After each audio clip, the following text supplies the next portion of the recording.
Olá, estamos de volta com a série Origens, no segundo tema. Hoje, o nosso assunto é Origens da Vida. Em Romanos capítulo 1, versos 19 e 20, o apóstolo Paulo trata de design inteligente. Claro, não com essa linguagem, mas o que ele fala ali, o conceito é exatamente esse. Veja, Paulo diz que os atributos invisíveis de Deus, o Criador, tanto seu eterno poder quanto sua própria divindade, claramente se reconhecem desde o princípio do mundo, sendo percebidos por meio das coisas que foram criadas. Ou seja, ele parte da ideia da digital para aquele que imprimiu ali as digitais. É mais ou menos como ciência forense. Os investigadores, quando querem descobrir ali pistas a respeito do criminoso que praticou um ato, eles conseguem coletar ali fio de cabelo, alguma marca que possa, algum vestígio que possa lhes possibilitar exame de DNA, enfim, eles entendem disso. Eles levam tudo isso para o laboratório e frequentemente conseguem desvendar um crime. Na verdade, isso ilustra o que nós chamamos de argumento teleológico. Assim como vimos no programa número 1, a origem do universo, com respeito ao argumento cosmológico, o argumento teleológico também se compõe de 3 premissas, que formam também um silogismo. A primeira diz assim: tudo que tem um projeto tem um projetista. Isso nos parece também bastante óbvio, né? A segunda diz: a vida tem um projeto. Bom, aí nós temos que analisar um pouco mais essa premissa, porque se nós concluirmos que a vida teve um projeto, teremos também que concluir pela terceira premissa que diz: a vida teve um projetista. Se eu lhe propusesse aqui um pequeno teste, e lhe pedisse para observar com atenção essa foto que você vê aí na tela, isso que você vê aí na sua tela, é fruto de design inteligente ou causas naturais? Tenho certeza que você rapidamente responderia: claro que isso aí só pode ter sido projetado por alguém inteligente. E essa resposta, que é obviamente a correta, ela é assim porque essa imagem, ela nos revela que aí existe muita informação, mas não é só informação não, é informação complexa. Você não tem apenas um rosto, que já seria realmente algo bastante interessante, algo incrível, né? Se pensarmos que pudesse ser fruto do acaso. Você tem não só um rosto, você tem 4 rostos, é uma informação complexa.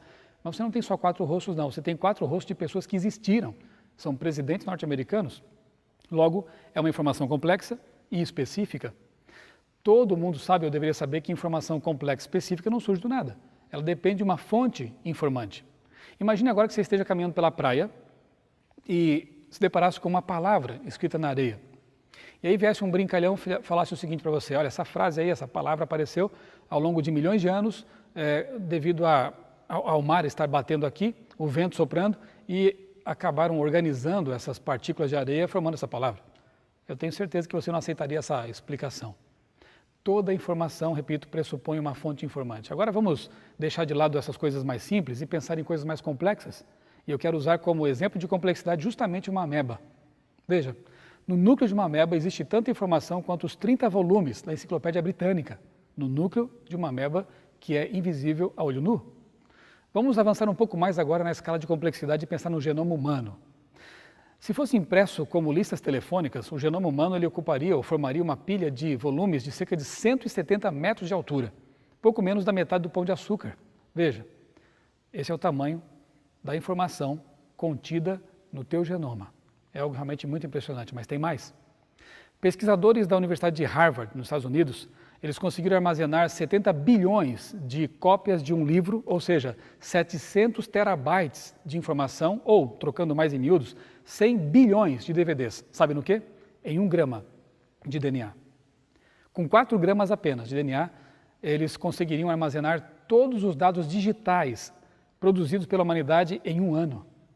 Quem é o maior especialista em armazenamento, encriptação e zipagem de informação?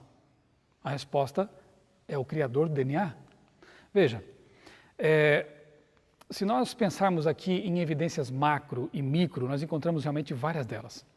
Falando um pouquinho das evidências macro de que existe um projeto intencional na natureza, na criação, pense aqui comigo no sonar, que é o Sound Navigation and Ranging, um sistema realmente muito complexo, interessante e que foi colocado em operação em larga escala após o naufrágio do Titanic, em 1912. Foi necessário investir muito dinheiro e, claro, muita inteligência para desenvolver esse sistema que é relativamente novo aí nos mares. Bem, o sistema do sonar já é usado há milhares de anos com muita eficiência por pelo menos 2 animais. Eu vou mencionar só 2, vários na natureza utilizam esse sistema, mas eu quero mencionar aqui 2 que são segundo a concepção evolucionista, bem separados na suposta árvore da vida evolutiva, o golfinho e o morcego. Ambos usam o mesmo gene chamado prestina para se orientar por meio desse sistema tão complexo que é o sonar. Ambos, morcegos e golfinhos, produzem uma proteína também chamada prestina, com as mesmas especificações estruturais. A prestina executa as mesmas funções nessas duas espécies distintas. A pergunta é, se a teoria da evolução é correta, como que duas espécies tão distintas, que não têm parentesco evolutivo próximo, puderam surgir nelas, a mesma proteína, o mesmo gene, que codifica a mesma função? Realmente é algo difícil de entender. Se o sonar dos navios exigiu inteligência e dinheiro para ser fabricado, por que o sonar do golfinho e do morcego não teriam exigido também inteligência para serem postos em funcionamento? Pense agora no GPS, tão importante nos nossos dias, não é? O Sistema de Posicionamento Global. Ele foi declarado totalmente operacional apenas em 1995 e foram necessários aí 10 bilhões de dólares de investimento para colocar os satélites e todo o sistema funcionando. Milhares de anos atrás, um ser vivo que muitos consideram insignificante, a formiga, já usava muito bem o sistema de GPS. Mas tem um detalhe, o sistema de GPS humano consome energia e recebe informações de satélites. O GPS da formiga, ele pesa quase nada, requer pouca energia para funcionar e não causa dano ao meio ambiente. O nosso planeta, ele é magnetizado e as formigas percebem esse magnetismo graças ao sensor das antenas, depois elas traduzem essa informação e enviam para o cérebro, que vai decodificar tudo isso. E esse sistema aí, o que você acha? Ele surgiu por mutações fortuitas, casuais, surgiu por acaso, ou ele foi projetado, assim como o sistema de GPS que o ser humano tem, que não é tão eficiente quanto este? Pense agora em válvulas. Ao observar uma válvula, você conclui que ela foi projetada ou que ela seria fruto de ajuntamento casual de materiais, de metais, enfim. Bem, deixa eu lhe falar um pouquinho sobre um animal que dispõe de válvulas super precisas, pequenas, e das quais ele depende para viver. A girafa. A girafa tem a cabeça tão elevada, ela está tão alta ali que o coração dela é muito grande para bombear sangue até o cérebro, mas acontece que se no momento em que ela abaixasse a cabeça para beber água, não fosse um sistema realmente muito eficiente de válvulas ao longo do pescoço, ela teria um AVC instantâneo e morreria. No momento em que ela erguesse a cabeça, se ela sobrevivesse ao AVC, né? Erguesse a cabeça, ela teria ali uma queda de pressão brusca e desmaiaria, poderia morrer também. Como que ela se vira? Como que ela resolve esse problema? Ela dispõe, como eu disse, de um sistema de válvulas interligadas ao longo do pescoço, que regulam a pressão do sangue, permitindo que a quantidade exata de sangue chegue à cabeça dela quando ela baixa e quando levanta, também permitindo que esse sangue desça aos poucos, um sistema de válvulas preciso, justamente ali bem afinado para que ela possa sobreviver. O que você acha disso? Tem mais, vamos pensar um pouquinho agora nas evidências do mundo microscópico, né? As evidências micro. Observe essas fotos aí na sua tela, o que você acha que é isso? Essa outra, parecem até pinturas modernas e belíssimas, né? Observe essa outra aqui, que tons bonitos. Essa aqui, então. Outra. Mais uma. Conseguiu imaginar o que são? Asas de borboletas ampliadas de 7 a 17 vezes. Olha que coisa maravilhosa. Mas eu quero agora ir para algo menor ainda. Vamos invadir o mundo micro mesmo. Pense agora no DNA. O DNA, a molécula da vida, ela se compõe de 46, cada célula, né, se compõe de 46 cromossomos humanos, tem 2 metros de filamento DNA, cada uma delas, e são trilhões, né? 3 bilhões de bases, as famosas adenina, citosina, guanina e timina, e aproximadamente 30 mil genes que codificam proteínas essenciais para o funcionamento do corpo humano. Tudo isso ali é armazenado numa célula realmente diminuta, muita informação. Agora tem mais, o genoma humano, o genoma adota uma organização muito incomum, conhecida como fractal. A arquitetura específica que os cientistas encontraram, chamada glóbulo fractal, permite que a célula empacote o DNA em um formato incrivelmente denso, que você vê aí na sua tela agora, e a densidade de informações alcançada é trilhões de vezes mais alta do que é encontrada em uma memória de computador. Veja, trilhões de vezes. E isso sem permitir que o genoma se embarace ou dê nós, o que inviabilizaria o acesso da célula ao seu próprio genoma. Além disso, o DNA pode facilmente ser desdobrado e novamente dobrado durante os processos de ativação genética, repressão genética e replicação celular. Complexidade elevada quase a infinito, né?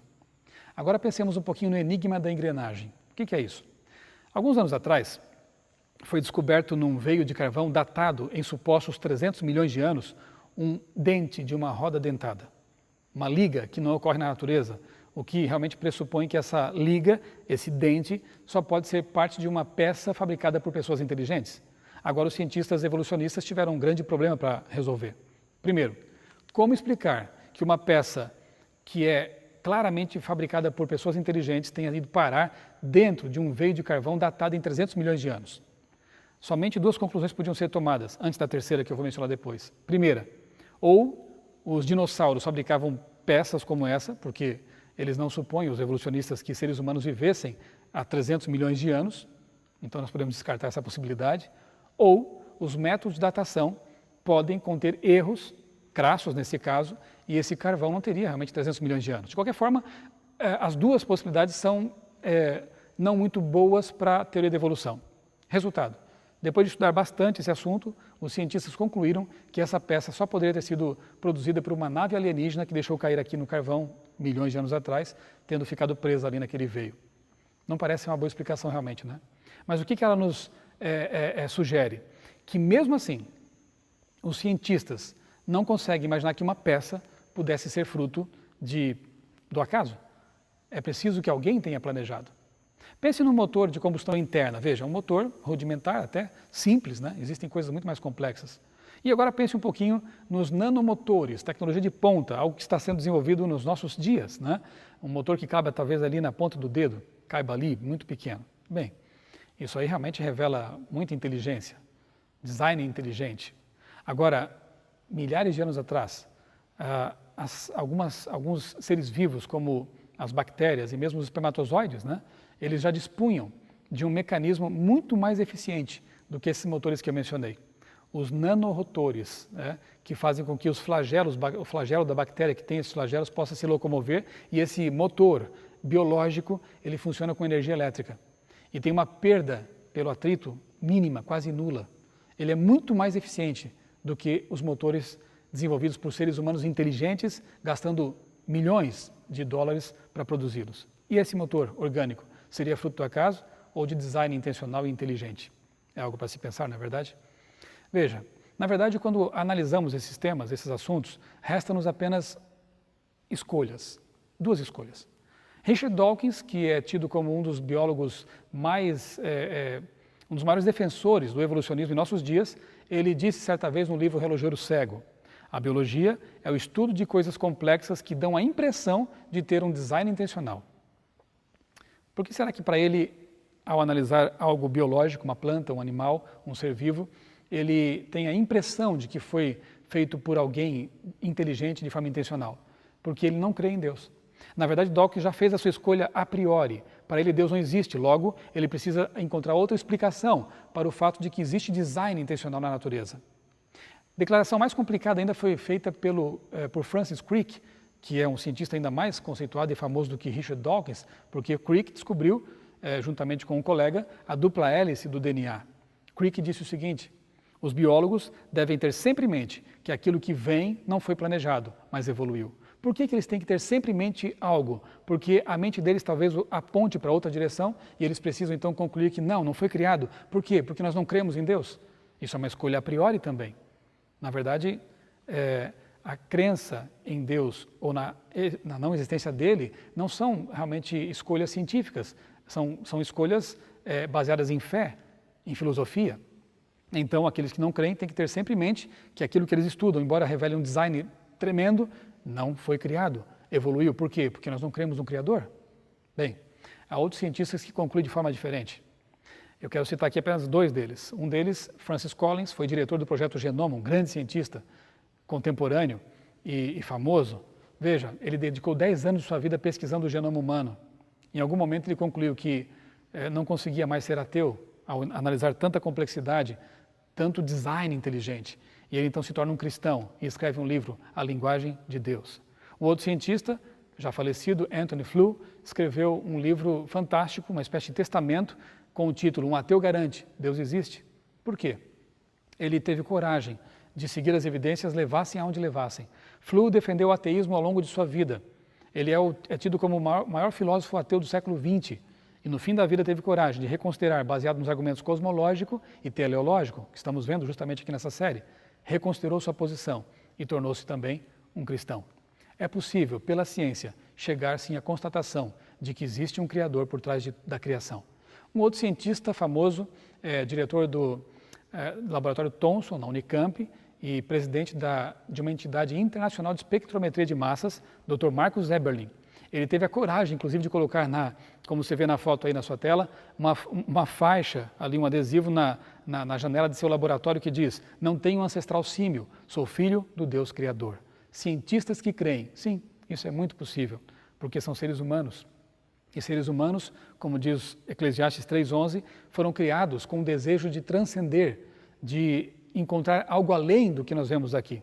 Como escreveu o ex-ateu C.S. Lewis, tudo que não é eterno é eternamente inútil.